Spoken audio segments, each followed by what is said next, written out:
Bismillahirrahmanirrahim.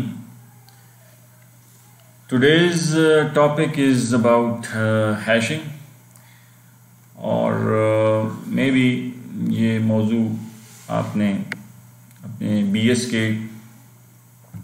Course में पढ़ा हो, डाटा स्ट्रक्चर्स वगैरह में, या मे बी आपने इसको डाटा बेसिस में भी शायद आपने इसको थोड़ा सा टच किया हो। बिटमैप हैशिंग डेटाबेसेस वगैरह में शायद आपने फिज़िकल डेटाबेस डिज़ाइन जब आपने पढ़ा होगा तो वहाँ पे शायद टच किया हो। डाटा स्ट्रक्चर में आपने जो ना शायद इसको हैशिंग की टेक्निक्स को डिफरेंट पढ़ा हो। बहरहाल हमने इसको एक रिविज़िट करना है हैशिंग के लिए, और फिर इसके जो टेक्निक्स हैं उसके बैक एंड में जो हैश टेबल्स यूज़ होते हैं, that we will study in this lecture. Before going to the lecture, तो सबसे पहले हमें इसका मुद्दा समझना चाहिए कि why we need hashing. So in one sentence, the basic objective of hashing is to have a fast search, and fast search without any pre-processing. यानी I want to have a fast search without any kind of pre-processing algorithm. ये hashing का मुद्दा है। अच्छा, अब pre-processing एक मिसाल से मैं आपको अगर दे दूं तो फिर शायद आप मेरी बात समझ जाएंगे। देखें, आपने बीएस वगैरह में बाइनरी सर्च एल्गोरिथम पढ़ा होगा। बाइनरी सर्च एल्गोरिथम क्या करता है, आपने पढ़ा था, एक एरे होती है, आप उसको सॉर्ट कर लेते हैं, मिसाल के तौर पे 2, 3, 4, 9, 10, 11, 12, 19, और अब आपसे कोई कहता है इस पर बाइनरी सर्च अप्लाई करो, तो आप क्या करते थे, आप इसका मिड इंडेक्स निकालते थे और मिड इंडेक्स पे देखते थे कि अगर आपका जो रिक्वायर्ड एलिमेंट है वो मिडिल इंडेक्स की पे जो वैल्यू पड़ी है उससे ग्रेटर है, तो फिर आप इसके ऑनवर्ड इस लिस्ट में इसको सर्च करेंगे, और अगर वो इससे लेस है की वैल्यू तो फिर आप उसको इस हिस्से में सर्च करेंगे, ये हिस्सा डिस्कार्ड कर लेंगे। फिर रिकर्सिवली आप इस हिस्से का मिड निकालेंगे जो कि ये नंबर निकलेगा लेट से, फिर देखेंगे अगर वो इससे भी छोटा है तो फिर आप इस हिस्से को डिस्कार्ड करेंगे और इस हिस्से में इसको सर्च करेंगे। तो इवेंचुअली आप बड़ी तेज़ी से अपने हदफ तक पहुंच जाएंगे, बजाय ये कि लीनियर सर्च आप करते हैं। लीनियर सर्च में आपको वर्स्ट केस में तमाम लिस्ट पर से गुजरने की ज़रूरत पड़ सकती है, जबकि बाइनरी सर्च एल्गोरिथम में आपको आपकी कंपैरिजंस बहुत रिड्यूस हो जाती हैं। लेकिन अगर आपसे कोई कहे कि यही काम मेरे पास यही लिस्ट है, मिसाल के तौर पे यही डाटा उसमें पड़ा है, ये 2, 3, 4, 9, 10, 11, 12, लेकिन ये सॉर्टेड नहीं है, मसलन 19 है, फिर 2 है, फिर 3 है, फिर 4 है, फिर 9 है, फिर 10 है, फिर 11 है और 12 है, और अब आपसे कोई कहे कि इसमें मुझे जनाब लेट्स से मेरा आइटम सर्च करके दो, तो अब यहाँ पे binary search kind of algorithm नहीं लगता क्योंकि डाटा इज़ नॉट सॉर्टेड।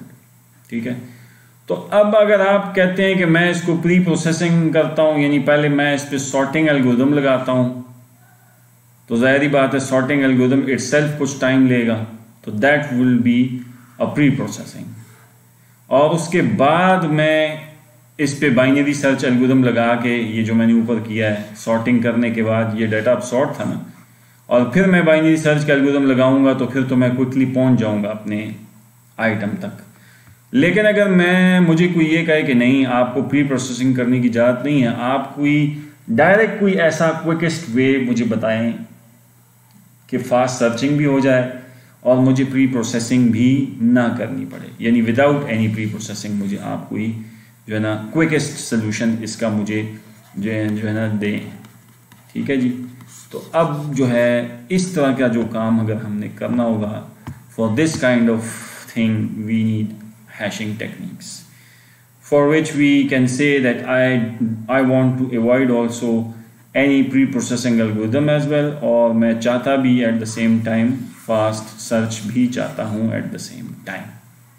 तो ये है बेसिकली इन शॉर्ट आपके जो है ना हैशिंग का मुद्दा या ऑब्जेक्टिव ऑफ योर हैशिंग। अच्छा, अब जब आपने इसको समझ लिया हैशिंग की टेक्निक्स को, सॉरी हैशिंग की इस्तिलाह को, डेफिनेशन आपको समझ आ गई कि why what is the basic idea of hashing, तो आप इसकी तारीफ पढ़ लेते हैं. Yet fast searching is basically the goal of the hash table, in which the location of an item is determined directly as a function of the item rather than by sequence of trial and error comparisons. यानी मुझे आप एक hash function होता है, मैं बाद में बताता हूँ कि हैश फंक्शन क्या चीज़ होती है, कि आप हैश फंक्शन से डायरेक्टली अपने जो आइटम आपने सर्च करना चाहते हैं जिसको, उस तक आप डायरेक्टली पहुंच जाते हैं without any making so many hit and trial comparisons किए बगैर आप डायरेक्टली आप अपने हदफ तक पहुंच के बता देते हैं कि भाई ये आइटम इस लिस्ट में है या नहीं है. और अंडर आइडियल सर्कमस्टांसेस वो कहता है कि the time required to locate an item in hash table is constant.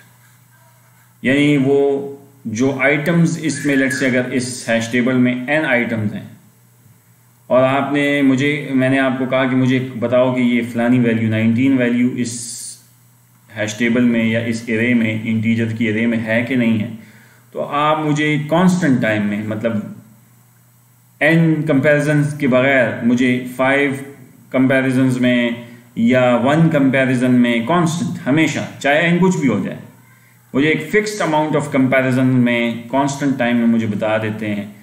यानी it doesn't depend on the number of items stored in that array, तो फिर ये कांस्टेंट टाइम हुआ. तो अगर आप कांस्टेंट टाइम में मुझे जवाब दे देते हैं तो इसका मतलब है कि आपने मुझे क्या किया है, आपकी सर्चिंग फास्ट है, because it is not dependent on the size of the list. Size आपका n चाहे 100 हो जाए, चाहे 10,000 हो जाए, चाहे 50,000 हो जाए, चाहे कुछ भी हो जाए, आपका time to find to search something is constant. Constant से मुराद, कांस्टेंट मैथ्स में आपने पढ़ा है ना, कांस्टेंट किसे कहते हैं, क्योंकि वो किसी चीज़ पे डिपेंडेंट नहीं होता. एक होता है ना मैथ्स में वेरिएबल, एक होता है कांस्टेंट. तो वेरिएबल और कांस्टेंट में फ़र्क क्या होता है? कांस्टेंट का मतलब ये होता है जैसे आप इक्वेशन लिखते हैं f of x is equal to 2x square plus 3x plus 9, तो आप कहते हैं कि जनाब x यहाँ पे वेरिएबल है, क्योंकि जब जैसे इसको कहते हैं ना आप y is equal to f of x is equal to this, तो अब x जो है ना आपका वेरिएबल है, इसमें वैल्यू जाएंगी तो y की वैल्यू निकलती जाएगी, y जो है ना निकलता जाए. लेकिन यहाँ पे 2 और 3 और 9 ये कॉन्स्टेंट्स हैं, ठीक है ना जी. तो y वेरिएबल है और x वेरिएबल है यहाँ, ठीक है. जब x की वैल्यू आप 1 पुट करते हैं इसमें तो y की वैल्यू डिफरेंट निकलती है. जब x 2 पुट करते हैं तो y की दूसरी निकलती है. x 3 पुट करते हैं तो y की तीसरी वैल्यू निकलती है. तो ये अब वेरिएबल हुए, ठीक है ना. x और y यहाँ वेरिएट कर रहे हैं with the change in value of x, y is changing. लेकिन कुछ चीज़ें हैं वो जो कांस्टेंट हैं, वो उसका कोई लेना देना नहीं है. एल्गोरिथम्स की ज़बान में या डाटा स्ट्रक्चर्स में आगे जब हम बात करते हैं ना, तो इसका मतलब ऐसे है जैसे कि अभी हमने लिंक लिस्ट वगैरह पढ़ी थी. अगर मैं आपको लिंक लिस्ट में याद दिलाऊं तो हमने वहाँ पे एक कोड लिखा था कि हमने कहा था कि आप लिंक लिस्ट के जो है ना इंसर्ट करें एलिमेंट्स या तो हमेशा शुरू में.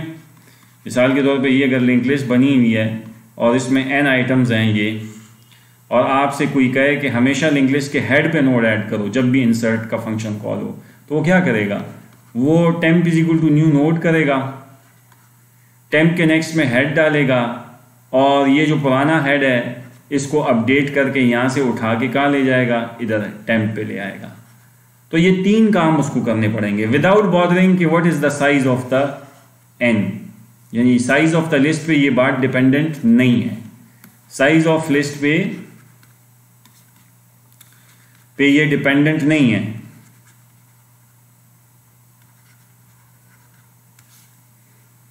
ये बात डिपेंडेंट नहीं है, ठीक है ना. हेड ऑफ द लिस्ट पे हमेशा आइटम ऐड करना.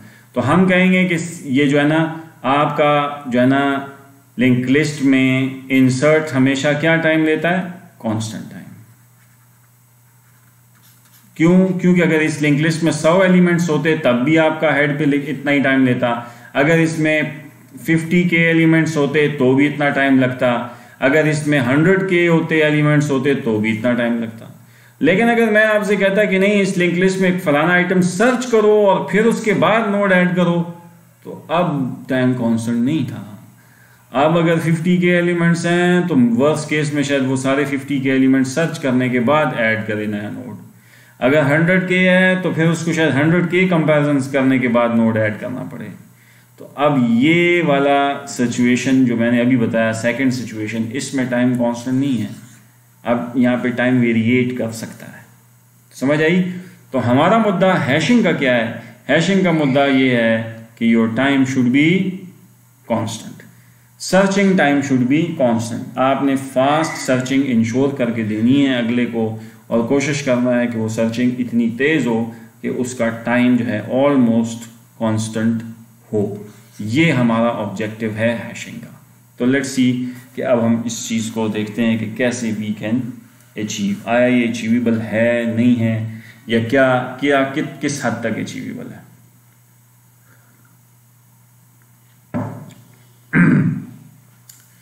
अच्छा जी, तो आइडियली तो ये होगा कि अगर ये कांस्टेंट निकल आता है तो ये बड़ी आइडियल बात हो जाएगी, लेकिन हमें पता है आइडियलिज्म जो है वो रियल लाइफ में अमूमन अचीव करना बड़ा मुश्किल होता है। अच्छा जी, अब अगली जो इस्तिलाह है वो है हैश फंक्शन की। ये हैश फंक्शन किस बला का नाम है? तो हमारे पास एक मिसाल से इस बात को समझने की कोशिश करते हैं। लेट्स से एक सिनेरियो कोट करते हैं हम कि आपके पास लेट्स से कोई बंदा आपको कहता है कि आपको 25 इंटीजर स्टोर करने हैं इन द रेंज दिस, उसको स्टोर करना है in the hash table, and if you want to store any integer in an array कह लें या उसको हैश टेबल कह लें, then we can define a function like following and initialize the whole array by -1। अब ये एक function है ना, जैसे ये बिल्कुल इसको अगर आप h of i is equal to i, एक फंक्शन है, मैथ्स में आप लिखते हैं f of i is equal to i, या मैथ्स में आप अमूमन f of x is equal to x लिखते हैं ना आप, y is equal to f of x is equal to x। ये बेसिकली क्या होता है मैथ्स में? स्ट्रेट लाइन होता है ना। जब आप इसको 2D कार्टेशियन कोऑर्डिनेट प्लेन पर ड्रॉ करते हैं तो y is equal to f of x is equal to x is equal to is a straight line, ठीक है ना जी। तो अब f की जगह मैं h लिखता हूं, x की जगह मैं i लिखता हूं, और इस x की जगह भी i लिखता हूं। तो बेसिकली फिर ये है एक फंक्शन हुआ ना, और इस फंक्शन को मैंने नाम दे दिया हैश फंक्शन। अच्छा, हैश फंक्शन इसको क्यों नाम दिया? अब आपको थोड़ी सी मैं मिसाल देता हूं तो अब आपको समझ आ जाएगी कि मिसाल के तौर पे वो कहता है कि आपको 25 इंटीजर स्टोर करने, और आपका हैश फंक्शन है h of i is equal to i, और आपका एक हैश टेबल है जिसमें आपने इसको स्टोर करना है, और उसमें जो है आपके 25 नंबर की रेंज जो है ना वो क्या हो सकती है, 0 से 999 तक। कोई भी वैल्यू आप किसी नंबर को दे सकते हैं। अच्छा, ये हैश टेबल को आप, ये मेरे पास इसको मैं कह देता हूं कि this is my hash table. ये एक बेसिकली प्रोग्रामिंग में जाके ये 1 डायमेंशनल एरे हो गई एक इंटीजर की जो मुझे बनानी पड़ेगी। और अगर मेरा हैश फंक्शन ये है तो फिर जाहिर बात है मुझे चूंकि इस रेंज में नंबर स्टोर करने की आपने इजाज़त दी हुई है, तो अगर मुझे 25 नंबरों में से एक नंबर स्टोर करना हो, लेट्स से 983, तो मैं अगर इस हैश फंक्शन को वो दूंगा तो वो होगा h of 983 is equal to 983 में मुझे स्टोर करना होगा ना। मतलब क्या कि नंबर 983 अगर आप मुझे स्टोर कर कहेंगे तो मैं कहूंगा कि आप उसको इस हैश टेबल के 983 इंडेक्स में ही जाके स्टोर करेंगे, क्योंकि h of i is equal to i का मतलब तो ये होगा, i की जगह 983 यहां भी पुट कर दें, यहां भी पुट कर दें, तो ये बना। इसका मतलब है कि मैं इस हैश टेबल को 0 से लेकर 999 तक की इंडेक्सेस बना लेता हूं, और 983 इंडेक्स पे मुझे एक जब नंबर आएगा तो मैं उसको 983 इंडेक्स पे ही स्टोर करूँगा। तो अब क्या होगा, जब एक नंबर आएगा तो पहले जो यूज़र एक नंबर देगा तो पहले वो इस हैश फंक्शन से गुजरेगा, उस हैश फंक्शन से उसका इंडेक्स कंप्यूट होगा और वो जाके यहाँ स्टोर हो जाएगा, अपनी जगह पे बैठ जाएगा। अच्छा, दूसरा नंबर आएगा मिसाल 25, तो h of 25 is equal to 25, मतलब वो फिर 25 आके बैठेगा 25th इंडेक्स पे, ऐसे ही होगा कि नहीं। इसी तरह h of 579 यहाँ आके कहीं बैठेगा 579th इंडेक्स पे, ऐसे होगा कि नहीं, एंड सो ऑन। ठीक है ना जी, डॉट डॉट डॉट, मतलब ये कि सारे ऐसी। तो 25 नंबर आपने यहाँ पे स्टोर कर देने हैं और बाकी जो सारे इंडेक्सेस खाली होंगे वो आपने क्या कहा है पिछली स्लाइड में कि दीज आर इनिशियलाइज टू -1। ये आपने यहाँ कह दिया है कि the following and this hash table is basically initialized whole array by -1। तो शुरू में उसको आपने इनिशियलाइज कर दिया है बाय -1, यानी बकिया सारी जो लोकेशंस हैं इसकी वो -1 से आपने इनिशियलाइज की होंगी सारी। तो जो जो नंबर आएगा वो तो अपनी अपनी इंडेक्स पे बैठ जाएगा। इसका मतलब ये है कि इस एरे में मुझे बताएं आप टोटल कितनी लोकेशंस आपने रिजर्व की, 1000 0 से 999 तक, और उसमें सिर्फ और सिर्फ 25 लोकेशंस आपने, क्योंकि आपको कहा यही गया था ना, प्रॉब्लम तो यही था कि आपने मुझे सिर्फ कितने 25 नंबर स्टोर करके देने हैं और उनकी रेंज ये होगी, आपने कहा था। तो out of 1000 only 25 out of 1000 जो है लोकेशन जो होंगी वो इसमें जो है ना आपकी यूज़ होंगी इस एरे में, एंड द रेस्ट जो होंगी बकिया वो ज़ाया जाएंगी। वो क्या होंगी, वो वेस्ट होंगी। ऐसा ही है। अच्छा, लेकिन इस अप्रोच का एक कमाल है, वो क्या है, अगर कल कला को मैं आपसे 25 नंबर स्टोर करने के बाद सर्च करने का कहूं कि मुझे बताओ कि 983 इस हैश टेबल में है कि नहीं है, तो वो आप मुझे कांस्टेंट टाइम में बताएंगे। पूरी 1000 की एरे की फॉर लूप लगा के सर्च नहीं करेंगे, बल्कि क्या करेंगे आप फौरन आप इस हैश फंक्शन को 983 देंगे, तो वो 980 hash h of 983 is equal to 983। तो 983 इंडेक्स पे जाके वो देखेगा फौरन कि 983 पे जाके देखेगा कि -1 तो नहीं है। अगर -1 नहीं है और 983 है तो वो फौरन एक ही कंपैरिजन में मुझे जवाब देगा कि यस फाउंड 983 है। तो कितना कमाली एल्गोरिथम हुआ ये, पूरा लूप तो आपने लगाया नहीं। अच्छा, मैं आपसे पूछूं कि 579 है कि नहीं है, तो 579 है इक्वल टू 579, फौरन आप यहाँ आए 579 इंडेक्स पे देखा 579 पड़ा है, फौरन एक ही कंपैरिजन में आपने बताया यस फाउंड। अच्छा, अब आपसे मैं पूछूं 373 है कि नहीं है, तो आप 373 इंडेक्स पे गए हैश फंक्शन के जरिए, वहां पड़ा था -1, तो फौरन आपने मुझे एक ही कंपैरिजन में बता दिया नो नहीं है इसमें। अगर होता तो यही होता ना, 373 इस हैश फंक्शन के जरिए वो आपको स्ट्रेट अवे यही लाता ना, तो आपने स्ट्रेट अवे कह दिया नो। इसका मतलब ये है कि ये टेक्निक जो आपने डिज़ाइन की है हाईली टाइम एफिशिएंट है कि नहीं है। This technique is highly time efficient, यानी अगर तो आप इसमें मुझे कोई आइटम सर्च करने का कहें तो मैं आपको एक कंपैरिजन के अंदर बता सकता हूं फौरन कि आइटम इज देयर और नॉट देयर।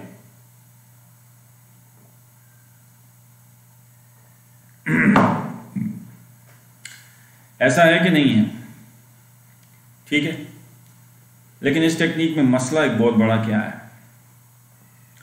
वो मसला ये है कि आपने मुझे तो प्रॉब्लम में कहा था कि सिर्फ 25 नंबर स्टोर करने हैं आपने, ठीक है ना, कहा था ना मुझे आपने कि 25 नंबर सिर्फ स्टोर करने हैं, और आपने स्पेस कितनी रिजर्व की मुझे बताएं इस एरे में, 1000 की। 25 के लिए खातिर आपने 1000 लोकेशन रिजर्व की, तो हाउ मेनी टाइम्स आपने स्पेस रिजर्व की। Is it practical? ये प्रैक्टिकल नहीं है। क्यों? This algorithm is highly time efficient, this is highly time efficient, but it is highly space inefficient. This is highly space inefficient, क्योंकि space से हर दर्जे ज्यादा दे रही है। लेकिन आप एक आर्गुमेंट मेरे साथ कर सकते हैं कि नहीं सर कोई मसला नहीं है, space is not a big issue nowadays, time is money, time is an issue, space is not a big deal. तो मैं कहूँगा भाई बात सही है कि time is an issue, space is not issue, लेकिन स्पेस भी आखिर कोई लिमिट में हो ना। यानी मैं आपसे पूछूं, अगर आपको बाजार में जाके हार्ड डिस्क खरीदनी हो अपने जाना सिस्टम के लिए, एक्सटर्नल डाटा के लिए आपको कोई यूएसबी खरीदनी हो एक्सटर्नल स्टोरेज के लिए, तो मुझे बताएं आपका डेटा अगर लेट्स से 500 GB के अंदर कवर होता हो तो आप मैक्सिमम कितनी यूएसबी लेंगे? 500 GB का है तो चलें आप 1000 GB ले लेंगे, दुगनी लेंगे ना, डबल लेंगे। चलें दुगनी नहीं तो 4 टाइम ले लेंगे, यानी 500 नहीं तो 1000 GB ले लेंगे, 2000 GB ले लेंगे, यानी 3 टाइम्स 4 टाइम्स। तो भाई साहब यहाँ तो आप 4 टाइम्स तो नहीं है, यहाँ तो 25 का दुगना करेंगे तो 50 लोकेशंस हो गई, 3 गुना कर लें तो 75 लोकेशन हो गई, 4 गुना कर लें तो 100 लोकेशंस आप ज्यादा ले लेते रे में, तो आप तो 1000, ये कितना गुना स्पेस ले रहे हैं आप। यानी आप अगर बाजार जाएं और आपको कोई आप उसे कहें कि जनाब मुझे वो आपसे पूछे कि आपकी कितनी स्पेस रिक्वायरमेंट है, तो कहे जी मेरी तो 50 GB रिक्वायरमेंट है, मैं तो इतना स्पेस नहीं है। और आप उसे कहें कि नहीं जी मुझे तो 5000 टेराबाइट की जो है ना डाटा वो यूएसबी चाहिए या एक्सटर्नल स्टोरेज डिवाइस चाहिए, वो कहे आपको हैरान होकर देखेगा कि भाई तुम्हारा दिमाग ठीक है, इतनी ज़्यादा गुना जबकि डाटा तुम्हारा इतना कम है। तो अगर आप उसको आगे से जवाब दें कि नहीं मुझे आइंदा आने वाले 50 सालों में 60 सालों में शायद इसकी ज़रूरत पड़ जाएगी, तो वो फिर आप वो हंसेगा, फिर भी वो बंदा कि यार 50-60 सालों में तो पता नहीं टेक्नोलॉजी कहाँ पहुँच चुकी होगी, उस वक़्त तो शायद ये वाली डिवाइसेस होंगी भी नहीं, उस वक़्त तो कोई और टेक्नोलॉजी आ चुकी होगी, स्टोरेज के मीडियम्स बदल चुके होंगे। तो आप इस स्टेज पे इतनी फिक्र क्यों पाल रहे हैं? उस वक़्त के साथ देखें, अभी तो आप उतनी गम करें कि आप अपनी जो मौजूदा रिक्वायरमेंट है उससे दुगनी 2 टाइम्स 3 टाइम्स 4 टाइम या बहुत हो तो 5 टाइम्स 6 टाइम्स जाना स्पेस ज़्यादा की हार्ड डिस्क या एक्सटर्नल स्टोरेज डिवाइस ले लें, वो दैट्स इनफ। लेकिन आप इतनी ज़्यादा जाना फिक्र क्यों पाल रहे हैं? तो मेरा पॉइंट समझें आप। तो ये जो हैशिंग की टेक्निक हमने बेसिक एक टेक्निक समझने की कोशिश की है, ये हाईली है तो टाइम एफिशिएंट, टाइम के एतबार से नो डाउट ये बहुत एफिशिएंट है। ये एक ऑपरेशन के अंदर आपको बता देगा, हैश टेबल में आपको पहुंचा देगा कि एग्जैक्टली किधर आपका आइटम है या नहीं है, लेकिन हाईली ये स्पेस इनएफिशिएंट है। अच्छा, अब जब ये हाईली स्पेस इनएफिशिएंट है तो अब हम कोशिश ये करते हैं कि चलें ऐसा करते हैं कि इसमें ये टाइम एफिशिएंसी को बरकरार रखते हैं, लेकिन इसकी जो स्पेस इनएफिशिएंसी है इसको ज़रा इम्प्रूव करने की कोशिश करते हैं। यानी ये जो इसकी स्पेस का वाला मसला है इसको ज़रा ख़त्म करते हैं। यानी 25 आइटम मुझे स्टोर करने थे ना, 25 आइटम मुझे स्टोर करने थे ना, आपने मुझे कहा था कि सिर्फ 25 आइटम स्टोर करने हैं। तो ऐसा नहीं कर सकते कि हम टाइम उतना ही लगे लेकिन हम जो है ना ये लोकेशंस 25 कर लें। तो मैं कहूँगा कि भाई फिर आपको हैश फंक्शन भी मॉडिफाई करना होगा कि फिर जो भी नंबर आप स्टोर करेंगे 0 से 999 तक, तो वो 25 इंडेक्सेस के अंदर उसको प्लेस करना पड़ेगा आपको। तो कहता है कर लेते हैं, कोई मसला नहीं है। मैं कहूँगा अच्छा कैसे करेंगे? कहता है चले आगे जो हैश फंक्शन मॉडिफाई कर लेते हैं। तो ये बात मैंने कर ली है, इसको मैं बता चुका हूँ कि ये टाइम एफिशिएंट है but it's surely not space efficient this technique. ठीक है ना जी? तो ये आज यूटिलाइज ये बात हम कर चुके हैं। अच्छा, अब वो जो स्पेस एफिशिएंसी इनएफिशिएंसी उसको ख़त्म करने के लिए सोचने वालों ने सोचा कि थोड़ा सा इसको मॉडिफाई कर लेते हैं हैश फंक्शन को।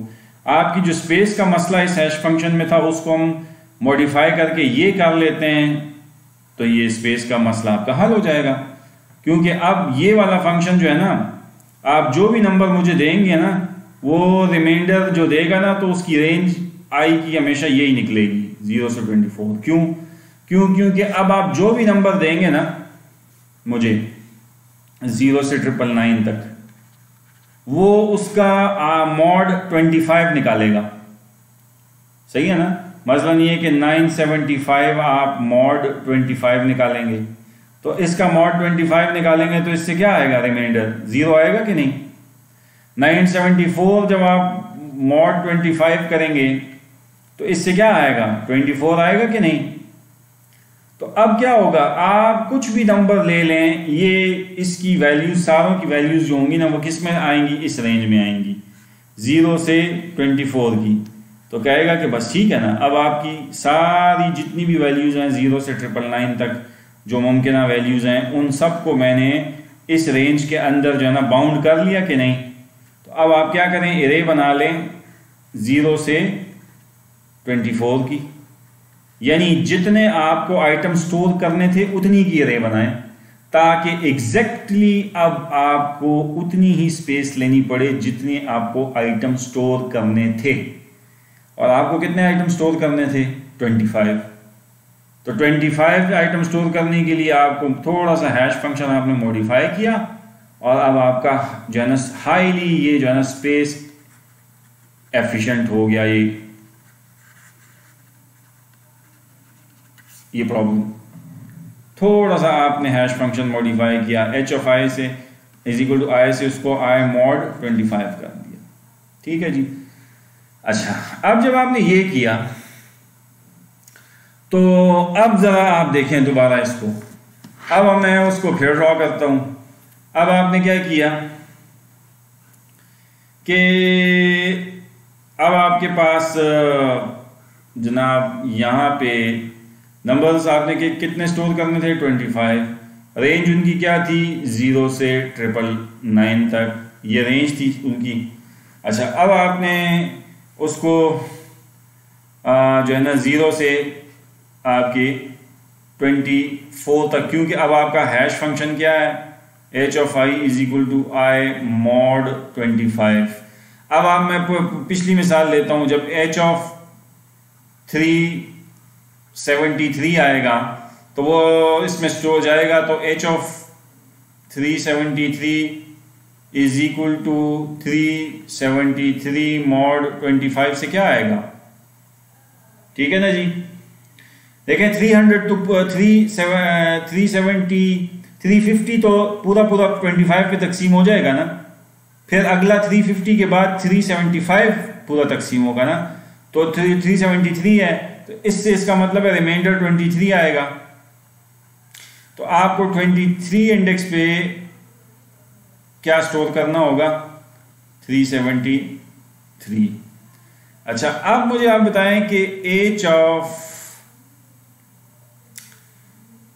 302 का आप स्टोर करेंगे। 302 मॉड 25 को आप 2 इंडेक्स पे स्टोर करेंगे कि नहीं? ठीक है ना जी। तो मिसाल के तौर पे ये 2 इंडेक्स है, 302 को आप यहां स्टोर करेंगे। ठीक है ना जी। अच्छा, आप मुझे बताएं कि h ऑफ 52 को आप कहां स्टोर करेंगे? 52 मॉड 25 2 पे स्टोर करेंगे कि नहीं? अच्छा, इधर इससे भी 2 आया, इससे भी 2 आया, अब मुसीबत बनी कि नहीं?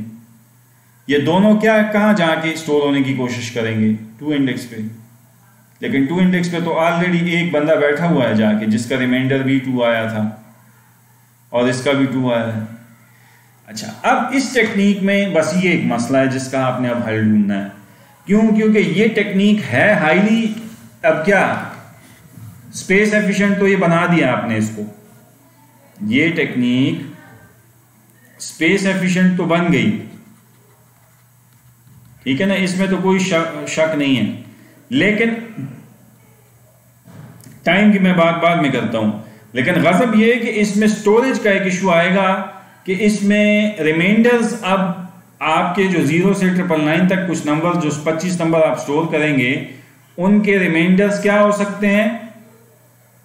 और जो है ना सेम आ सकते हैं, same remainder can be occurred. और वो फिर जनाब ज़ाहिर है एक पहला तो जो आएगा उसको तो आप वहां रख लेंगे, 302 जो पहले आया था, लेकिन दोबारा अगर जो दूसरा आएगा उसके साथ क्या करेंगे? ठीक है ना जी।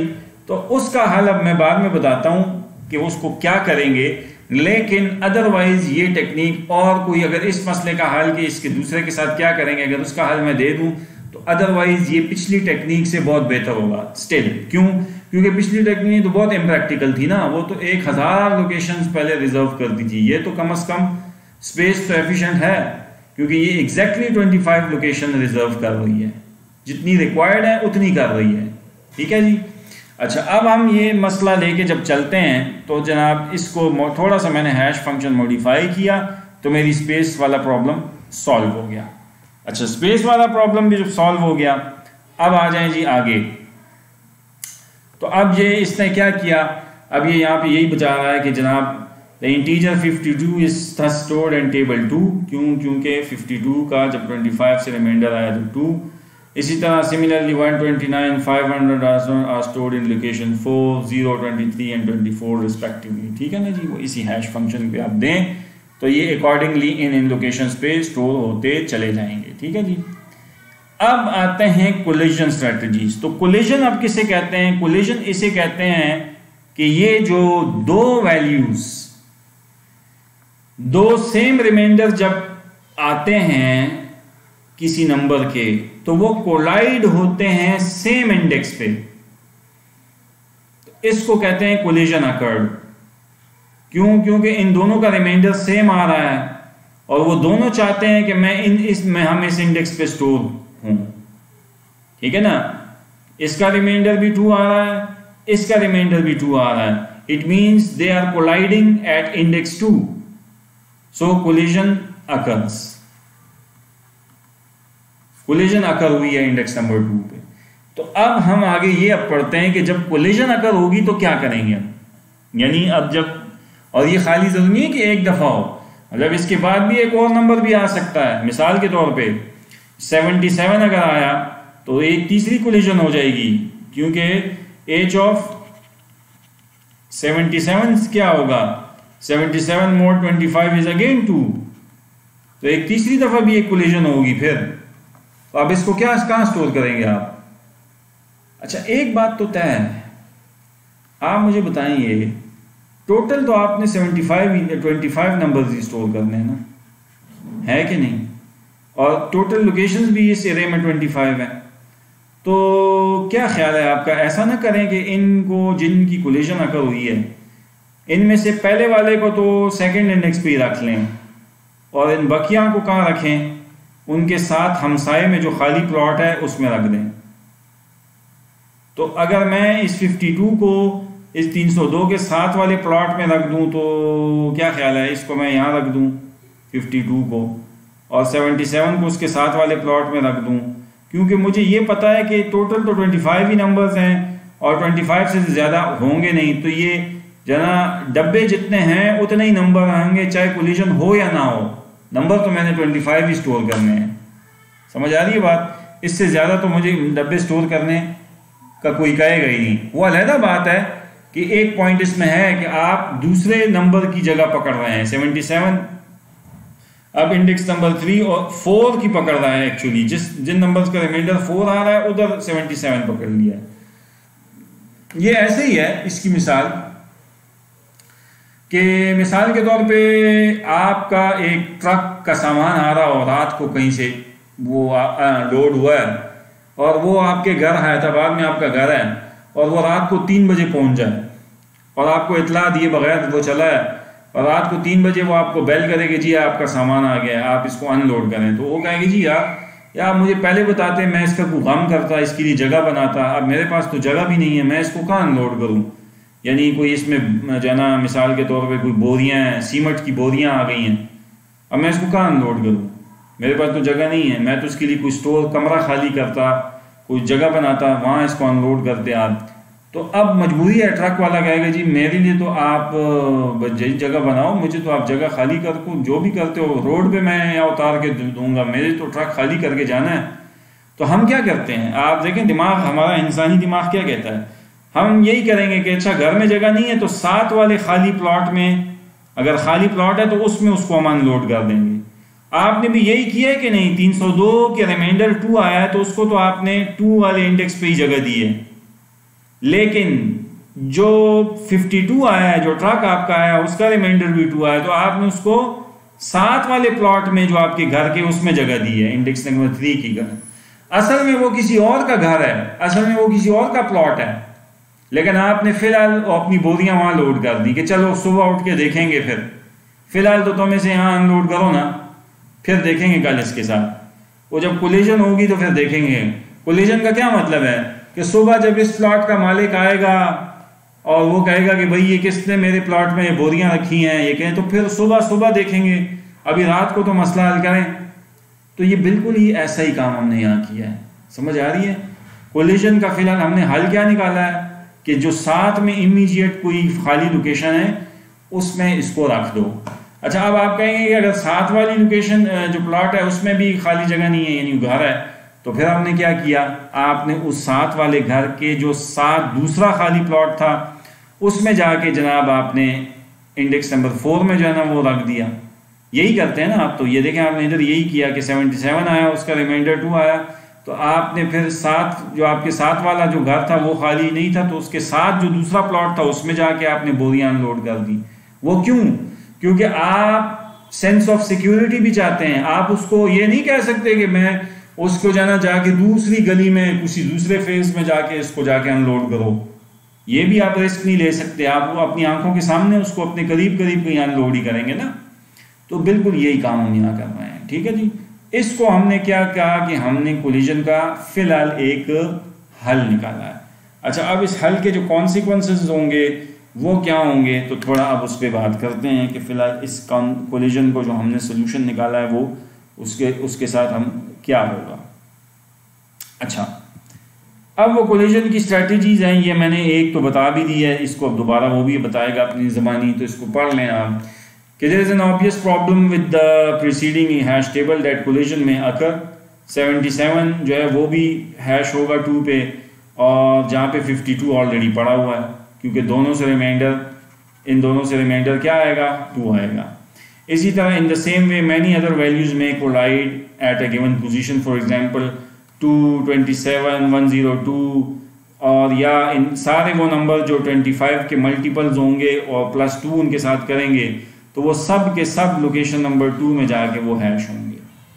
तो इसलिए वो कहता है कि इसके लिए कुछ स्ट्रेटजी दरकार है कि इसके लिए हम इस कोलिजन को कैसे रिजॉल्व करें, यानी इन नंबर्स को अब हम कैसे स्टोर करें, क्या करें इनके लिए, इस तरह के नंबर्स को स्टोर करने के लिए, यानी क्या वे आउट निकालें कि ये नंबर्स को हम एफिशिएंटली जो है वो स्टोर कर सकें। तो वो कहता है ये कि इसका एक हल ये है, one simplest strategy for handling the collision is known as linear probe. अच्छा, लीनियर प्रोब अंग्रेजी में कहते हैं, लीनियर लाइन से निकला है, लाइन में प्रोब कहते हैं तलाश, किसी चीज को ढूंढना, तलाश करना, यानी लाइन में तलाश करना। कैसे लाइन में तलाश करना कि जिधर मिसाल के तौर पे एक वैल्यू ने आके हैश होना था, मिसाल के तौर पे इंडेक्स 7 में इसने हैश होना था, और यहाँ पे एक वैल्यू ऑलरेडी पड़ी है, लेट्स से 19 है, तो और यहाँ पे भी कुछ वैल्यूज पड़ी हैं, लेकिन इधर इस इंडेक्स पे लेट्स से इंडेक्स नंबर 10 पे ये खाली है, एम्प्टी स्लॉट है, तो ये लीनियर यहाँ से ऑनवर्ड तलाश जारी करेगा, और जो ही खाली स्लॉट मिल जाएगा ये वहाँ पे उसको रख देगा। समझ आइए, लीनियर प्रोब का ही मतलब है। यानी in this scheme a linear search of the table begins at the location where collision occurs.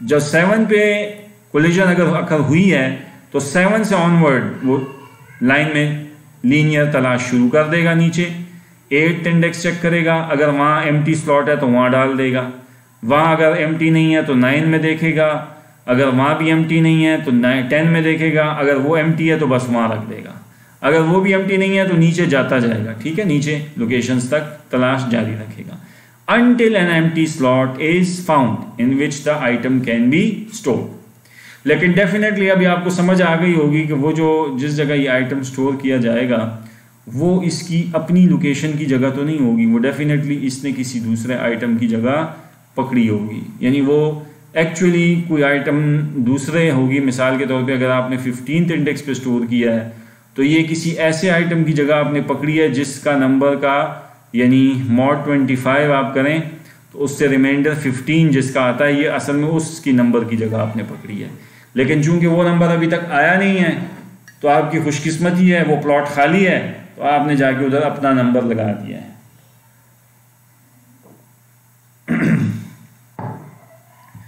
तो जब वो आएगा तो फिर उसके साथ आप देखेंगे कि फिर क्या होगा। तो वो कहता है thus in the preceding example when 77 collides with the 52 at the location 2, we simply put 77 in the position 3 and to insert 102 we follow the probe sequence consisting of location 2, 3, 4 and 4 to find the first available location and thus store 102 in table 5। ठीक है ना जी, 5th location में हम इसको store कर देंगे।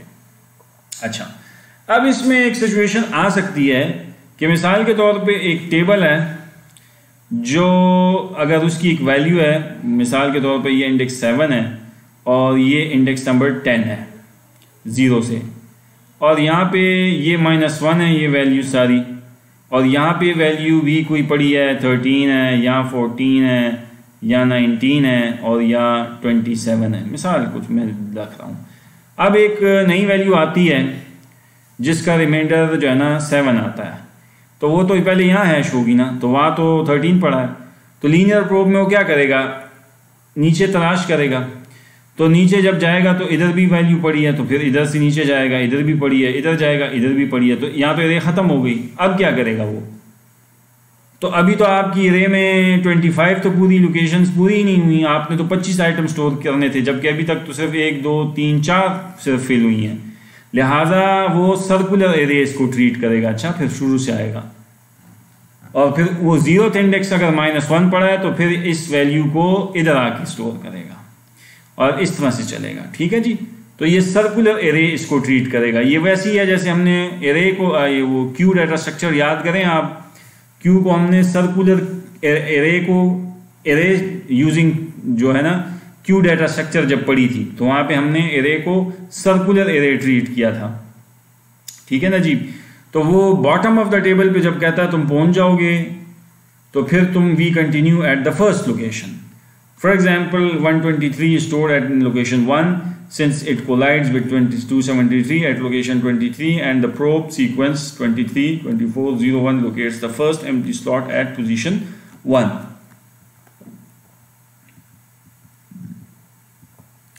तो ये इसकी मिसाल यहाँ पे जना ये पीछे दे रहा है। ठीक है ना जी, तो अब ये इसमें मिसाल के तौर पे अगर वो कहता है कि यहाँ पे एक जना मिसाल कोलाइड होती है एक वैल्यू, तो अब वो यहाँ पे अगर है तो यहाँ पे वो लीनियर प्रोब जब करेगा तो यहाँ पे भी कोलिजन हुई, यहाँ पे भी उसको नहीं मिला, तो अब वो यहाँ जाएगा 500, वो यहाँ पे भी नहीं है, यहाँ पे अब नेक्स्ट आके आइटम को स्टोर करेगा, क्योंकि यहाँ पे ये -1 का मतलब है नो वैल्यू, तो नेक्स्ट आइटम वो यहाँ के स्टोर होगा। ठीक है ना जी, इसका ही मतलब ये है। अच्छा जी,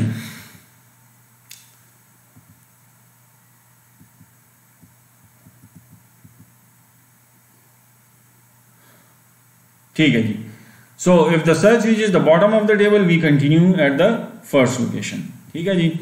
अच्छा जी, to determine the search specified value, अब हम अगर एक अब ज़ाहिर टेबल तो फिल हो गया है, अब अगर हमें एक आइटम को अब सर्च करना है, ये तो आपकी इंसर्शन हो गई ना, ये कोलिजन आएगी तो इंसर्शन आपने कर दी। अब आपका हदफ क्या था, to have a fast search, तो अब सर्चिंग कैसे करेंगे आप, क्योंकि अब तो आपकी जो है ना एरे में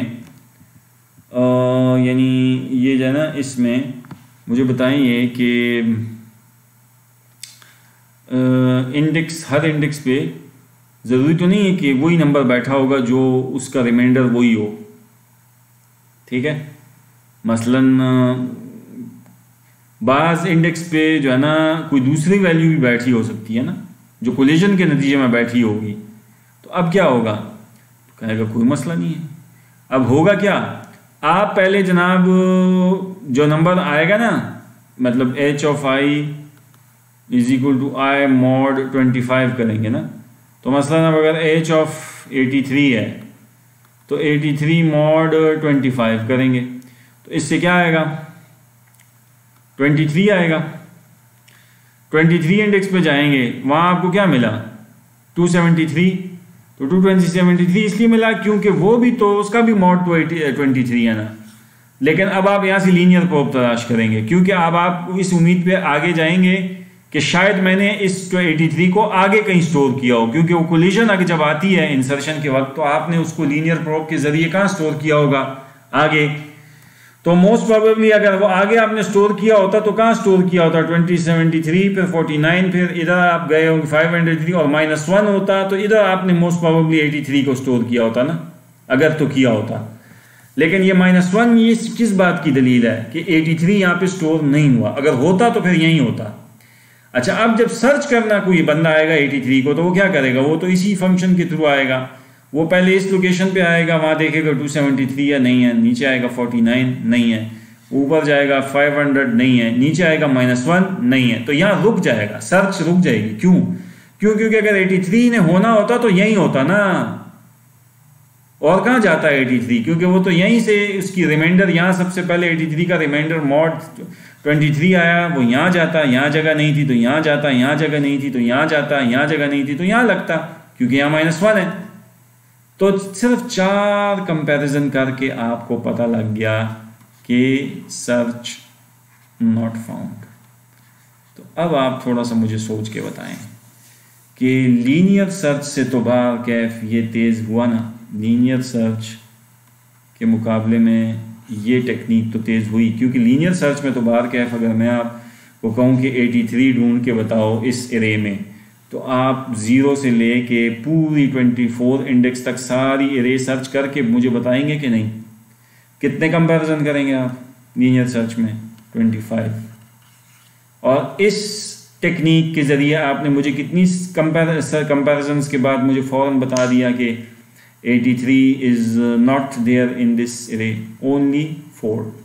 सबसे पहले किधर आए, 83 मॉड 25 के नतीजे में क्या है, 23 इंडेक्स पे आए, 23 पे आपको 273 मिला, आगे गए 49 मिला, आगे गए 500 मिला, आगे गए -1 मिला, बस -1 मीन्स नॉट फाउंड, आगे नहीं जा सकते। क्योंकि 83 अगर होता, स्टोर होता तो इंसर्शन के ज़रिए भी आप पहले 23 के साथ यहाँ आते, फिर यहाँ आते, फिर यहाँ आते और फिर यहाँ स्टोर कर देते उसको। तो 4 ही कंपैरिजन में आपको पता लग गया कि सर्च नॉट फाउंड। इंसर्शन भी तेज़ होती है और सर्चिंग भी तेज़ हो गई। और जबकि लीनियर सर्च में आपको पूरी 25 कंपैरिजन करने के बाद मुझे बताते सर्च नॉट फाउंड। समझ आइए, जबकि यहाँ पे आपने मुझे सर्च नॉट फाउंड सिर्फ कितने कंपैरिजन में बताया, ओनली 4 कंपैरिजन में। तो अब आपको हैशिंग का कुछ फ़ायदा नज़र आया है, समझ आइए।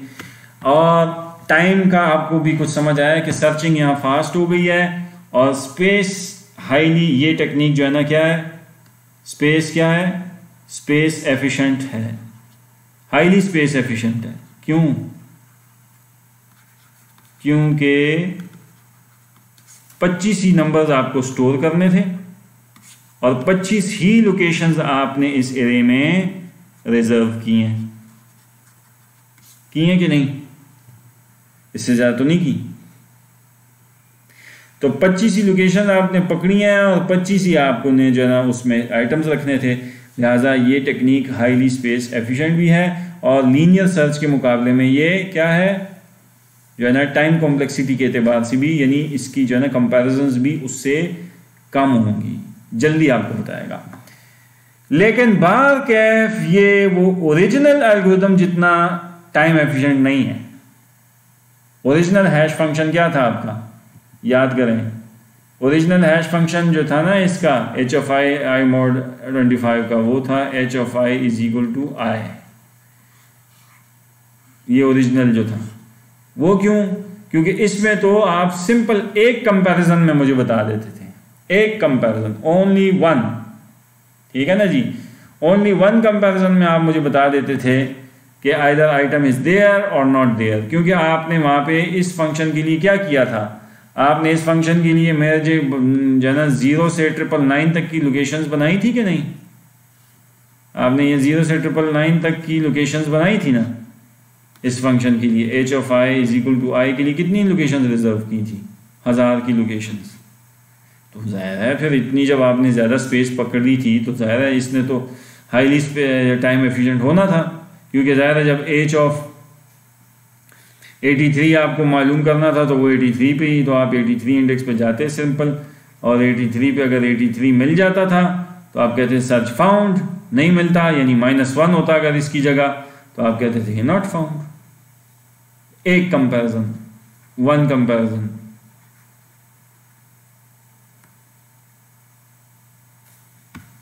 ठीक है जी,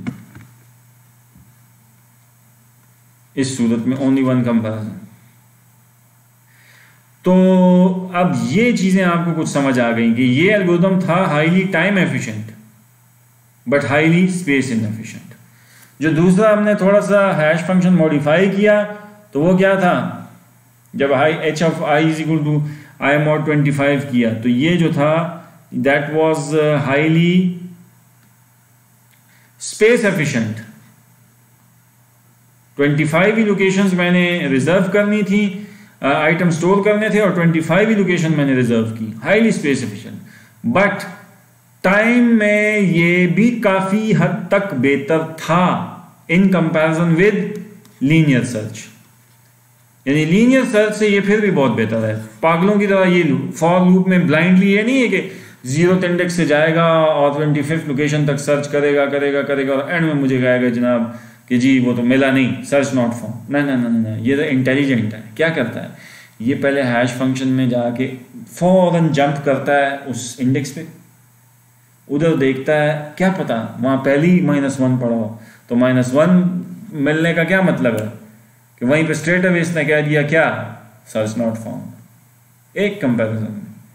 अच्छा आप बड़े बदकिस्मत हैं तो वहाँ पे कोई और आइटम पड़ा है तो ये आगे लीनियर प्रोब करेगा ना, आगे जाएगा, लूप लगाएगा, आगे जाएगा। कब तक जाएगा, जब तक इसको आगे आइटम मिलते जाते हैं।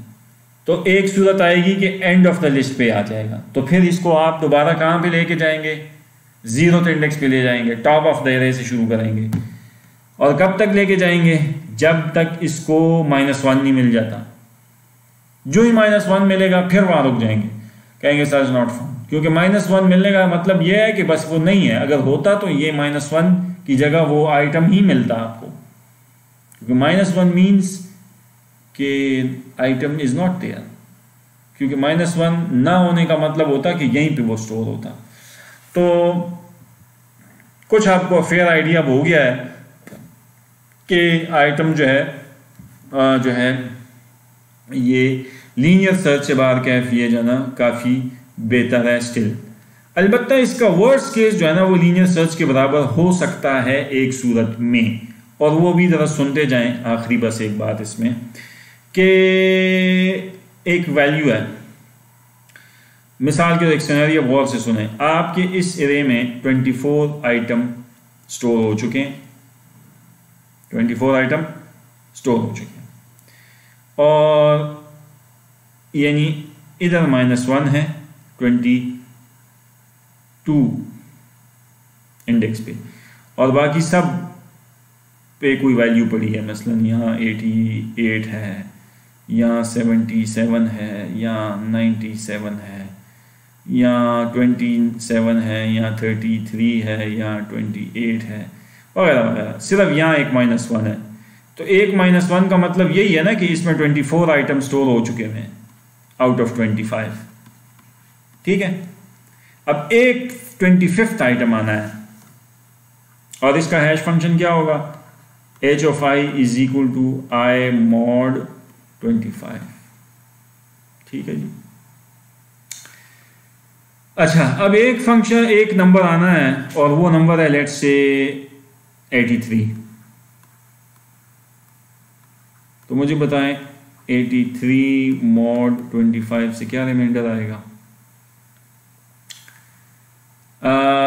या 83 भी छोड़ें, 73 कर लें इसको,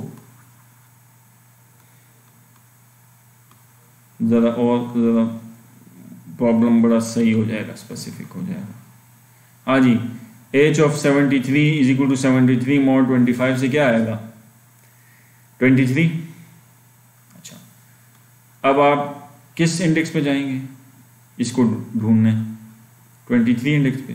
23 इंडेक्स पे चले गए। 23 इंडेक्स पे क्या पड़ा है? 273। अच्छा, अब ये यहाँ तो नहीं मिला, कहाँ मिलेगा? अब ये लीनियर प्रोब करेंगे, आगे जाएंगे, इधर आएंगे, यहाँ भी नहीं मिला। यहाँ से कहाँ जाएंगे? यहाँ जाएंगे, यहाँ भी नहीं मिला, यहाँ भी नहीं मिला, यहाँ भी नहीं मिला, यहाँ भी नहीं मिला। चलते चलते चलते एंड 22 इंडेक्स पे आके आप रुक गए और यहाँ पता लगा कि वो सर्च नॉट फाउंड।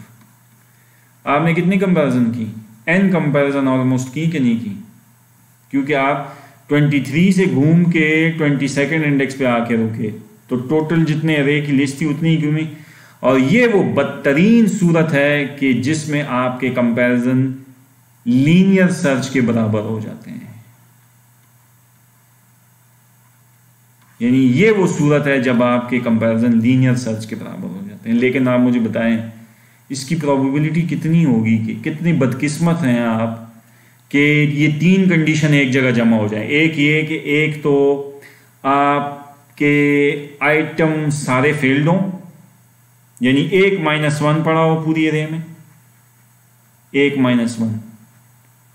क्योंकि ये मुझे बताएं कि जितने -1 ज्यादा पड़े होंगे ना लिस्ट में, उतना आपकी सर्चिंग और इंसर्शन तेज हो जाएगी। ये तो मेरा ख्याल आप समझ गए हैं आप मेरी बात। क्योंकि -1 का मतलब क्या है? -1 पे आपकी सर्चिंग भी रुकेगी और इंसर्शन भी रुकेगी, जिधर जिधर -1 आपको मिलेगा। है ऐसे कि नहीं? क्योंकि -1 मीन्स नो वैल्यू, तो वहां पे आपकी जाके इंसर्शन भी रुक के वहां इंसर्ट कर देगी वैल्यू, और सर्च भी वहां रुक के कह देगी सर्च नॉट फाउंड। तो अगर एक ही -1 रह गया है तो इसका मतलब है कि आपका एक आइटम सिर्फ एरे में रह गया है खाली। तो आप इतनी कंडीशंस मीट होना तो बहुत ही बदकिस्मती की बात है कि कोई कहे कि प्रोबेबिलिटीज की बहुत कम है कि एक आइटम सिर्फ रहता हो और आपकी बदकिस्मती के आखिरी आइटम जो आप स्टोर करने जा रहे हैं यानी 25th, वो भी हैश हो किस पे? उस लोकेशन पे कि -1 उससे बिल्कुल पिछली लोकेशन पे पड़ा हो। इसकी प्रोबेबिलिटी कितनी होगी वैसे आप मुझे बताएं? बहुत बहुत नामुमकिनात में से है ये बात वैसे, कि जिधर आपकी वैल्यू हैश हो रही है आखिरी, -1 उसके बिल्कुल इमीडिएटली पिछली लोकेशन पे पड़ा हो। तो अगर ये सूरत होगी तो फिर तो ठीक है, हम कह सकेंगे कि उस वक़्त फिर लीनियर सर्च के बराबर हो जाएगा ये। लेकिन ये भी सिर्फ आखिरी जो एलिमेंट है उसकी बात हो रही है। ये जो बाकी 25 में से जो शुरू के 24 एलिमेंट्स हैं उसमें तो n कंपैरिजन नहीं होंगे, क्योंकि उसमें तो -1 एक नहीं मिलेगा, उसमें तो -1 एक से ज़्यादा होंगे। तो जितनी आइटम्स कम होंगे, इससे नतीजा क्या निकला? उतनी कोलिजन्स की प्रोबेबिलिटी क्या होगी? कम होगी। So the amount filled in the data filled in hash table is less, the probability of collision is less. मेरा ख्याल है अब कुछ अब आप मेरी बातें सेंस बना रही होंगी। The amount of data stored in a hash table is less, the probability of collision is also less. क्यों? क्योंकि जब आपके पास -1 ज़्यादा होंगे तो अब आपकी कोलिजन्स कम होंगी और सर्चिंग भी, यानी आप जल्दी जल्दी आएंगे तो नई वैल्यू को स्टोर करेंगे, बहुत कम कंपैरिजन करने पड़े, 1 2 3। अच्छा, यहाँ कोई हैश हुई, यहाँ एक कोलिजन हुई इसके साथ तो फ़ौरन इधर स्टोर हो गया, इधर कोलिजन हुई तो फ़ौरन इधर स्टोर हो गया। अच्छा, इधर तो आई तो इधर तो सिरे से कोलिजन ही नहीं होनी, इधर तो सारी -1 है, इधर तो स्ट्रेट अवे आके बैठ जाएगी। तो अब आप खुद सोचें ना, इसमें कितने कोलिजन्स की प्रोबेबिलिटी है? Almost nil. ठीक है ना जी। तो ये कुछ चीज़ें हैं जो कि हमारे इस पे मज़ीद लोगों ने काम भी किया है, और जो कोलिजन की जो स्ट्रैटेजीज़ हैं, यही कुछ बातें हैं जिसको फिर इंशाल्लाह हम लेके चलेंगे अपने अगले लेक्चर में। और उसमें यही जो मैंने कुछ इशारात अभी आपको किए हैं कि अब हम ये जो कोलिजन है, ठीक है ना जी, ये मैं वैसे बता चुका हूँ। सर्कुलर लीनियर सर्च आप समझ चुके हैं। सर्कुलर लीनियर सर्च यही थी कि जब आपको यहाँ पे आइटम चलते चलते नहीं मिला तो आप फिर यहाँ से या सर्कुलर आके यहाँ आके उसको स्टोर कर लेंगे या सर्च कर लेंगे, ठीक है, और फिर इस तरह से आगे चलेंगे। और आप अगर अपनी प्रोबेबिलिटी कोलिजन्स की कम करना चाहते हैं तो उसके लिए फिर लोगों ने प्रपोज किए हैं मुख्तलिफ टेक्निक्स, हैशिंग टेक्निक्स डिवाइस की गई हैं और उन्होंने मुख्तलिफ लेवल्स पे काम किया है और इम्प्रूवमेंट सजेस्ट किए हैं हैशिंग के अंदर, जिसकी वजह से कोलिजन की प्रोबेबिलिटी को कम करने की कोशिश की गई है ताकि सर्चिंग और इंसर्शन जो है वो डाटा की फास्ट से फास्ट हो सके, तेज़ से तेज़ हो सके। और वो जो 3 लेवल्स पे लोगों ने मुख्तलिफ काम किया है उसमें जो बुनियादी है वो क्या है, पहली तो ये है कि वो जो टेबल कैपेसिटी को कुछ हद से बाद बढ़ा दिया जाए। दूसरी क्या है कि वो कुछ दूसरी कोई डिफरेंट स्ट्रेटजी यूज़ कर लें। अच्छा ये क्या है, इस पर भी थोड़ी हम बात इंशाल्लाह फिर अगले लेक्चर में कर लेंगे, अभी तो तकरीबन हमारा वक्त पूरा होने लगा है, इतना टाइम नहीं है हमारे पास। और तीसरी जो स्ट्रेटजी है ना ये है कि डिफरेंट हैश फंक्शन, जैसे अभी हमने एक हैश फंक्शन यूज़ किया ना h(i) = i, फिर हमें पता लगा ओहो इसमें तो ये तो हाईली स्पेस इनएफिशिएंट है, तो फिर हमने इसके लिए डिफरेंट हैश फंक्शन इसको मॉडिफाई किया, तो क्या बनाया इससे, फिर हमने h(i) = i mod 25 बनाया। अब ये बहुत सिंपल है। अच्छा अभी बड़े जो है ना इस पे बहुत रिसर्च की गई है कि किस तरह से एक ऐसा हैश फंक्शन डिज़ाइन किया जाए जो कि यूनिक वैल्यूज़ ज़्यादा प्रोड्यूस करे, वैल्यूज़ या रिमाइंडर्स कह लें। तो जब जो हैश फंक्शन यूनिक वैल्यूज और रिमाइंडर्स ज़्यादा प्रोड्यूस करेगा तो वो क्या गारंटी करेगा, वो ऑटोमेटिकली ये गारंटी करेगा कि उसमें कोलिजन की प्रोबेबिलिटी क्या हो जाएगी, collisions probability will be less, ठीक है ना जी, विल बी लेस। तो ये मुख्तलिफ लेवल्स पे रिसर्चर्स ने काम किया है, डाटा स्ट्रक्चर्स लोगों ने इसके लिए डिवाइस किए हैं, एल्गोरिथम्स लोगों ने लिखे हैं। तो अब हम अगले लेक्चर में इंशाल्लाह जो है कुछ इन स्ट्रेटजीज़ पे जाके देखेंगे कि कैसे जो है ना लोगों ने जो है ना इसके लिए टेक्निक्स डिवाइस की हैं और जो है उस पर जो है ना फिर लोगों ने उस पर जो है काम किया है। और अब जो है अगर इस लेक्चर में कोई आप लोगों का कोई क्वेश्चन है तो वो आप पूछ सकते हैं।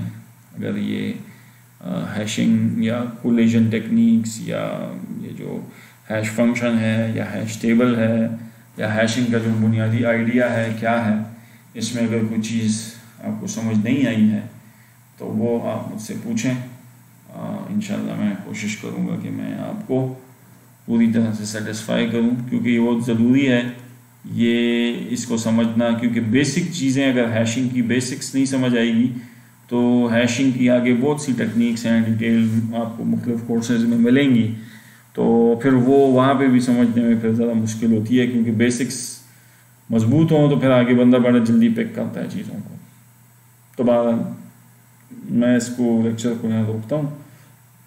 अगर आपका कोई क्वेश्चन है तो आप जो है पूछ सकते हैं। इंशाल्लाह फिर हम इस स्लाइड से ऑनवर्ड इंशाल्लाह फिर नेक्स्ट लेक्चर में शुरू करेंगे।